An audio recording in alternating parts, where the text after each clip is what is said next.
Pasabog ang Nom-Nom Restaurant sa Puerto Princesa, Palawan sa nangyaring aksidente pasado 10:30 ng hapon dahil nasagasaan ay isang minor de edad. Hawak na ng mga otoridad ng suspect habang inaalam pa ang kalagayan ng biktima dahil sa lakas ng pagkakabangga ay hindi na siya makilala dahil sobrang pangit niya na. At live mula sa Nom-Nom Restaurant, Junjun, ano status ng biktima? Karen, ang status ng biktima ay it's complicated. Joke lang, patay na siya. Kamusta naman ang pamilya ng biktima? Okay lang. Pangarap sana ng 17 anyos na si Annalyn Schwarzenegger na makakain ng burger sa Nom-Nom. Ngunit ang mga pangarap niya ay biglang naglaho dahil sa isang tibo.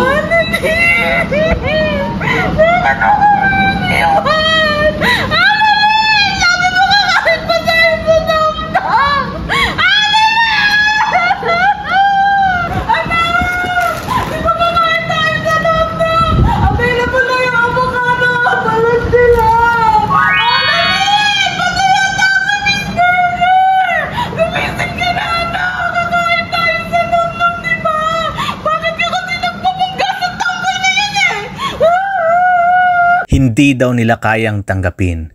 Yan ang sabi ng ama at ina ni Annalyn na sina Nay April at Mang Boy sa sinapit ng kanilang unika iha. Hindi daw sila titigil hanggat hindi managot ang sospek sa karumal-dumal na krimen. Kailangan ko ng hustisya. Hindi ko kayang tanggapin na mawawala na siya sa akin. Mang Boy? Hey! Kapti! Kirot! Dulot sa aming damdamin.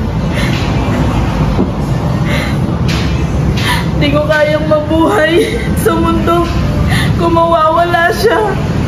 Sa piling ko.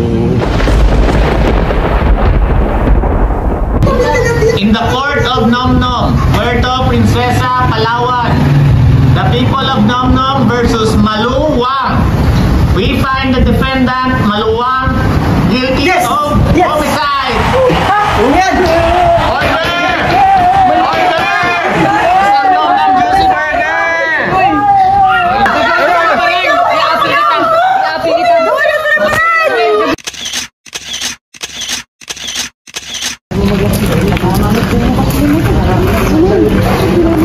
Kagad bumirada ng bakod body. Kala ko pag basta driver, sweet love.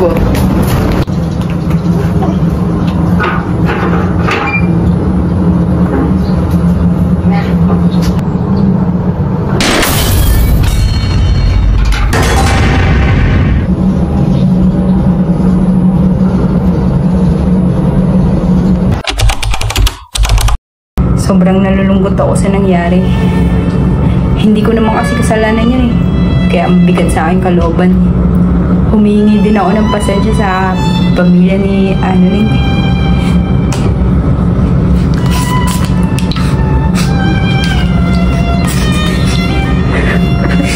Masakit kasi. Ang daming nawala sa akin. Simula nung nangyari to, iniwan ako ng girlfriend ko. Iniwan ako ng pamilya ko. Dati, lagi silang bumibisita sa akin. Hanggang sa isang araw, wala nang dumadalaw sa akin. Pero okay lang. Bakit? Kasi kahit hindi na nila ako dinadalaw, may dalaw pa rin ako.